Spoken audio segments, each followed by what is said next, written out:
নবমীর দিন অঞ্জলি দেওয়ার পরে বলি দেওয়ার নিয়ম আছে, তো সেই জন্যে এখানে আয়োজন করা হয়েছে বলি দেওয়ার, এবং বলি দেওয়া হবে চাল কুমড়ো।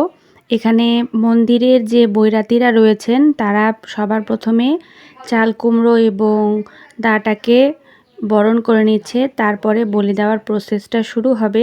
ব্রাহ্মণ মামা ফুল বেলপাতা দিয়ে চাল কুমড়োটাকে আগে পুজো করে নিলেন।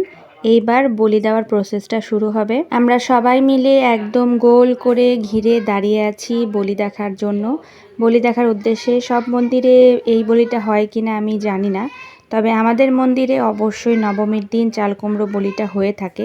এটা খুবই ভালো এবং এটার নিয়ম আছে জন্যেই সবগুলো নিয়মই কিন্তু খুব পুঙ্খানুপুঙ্খভাবে করা হয়ে থাকে।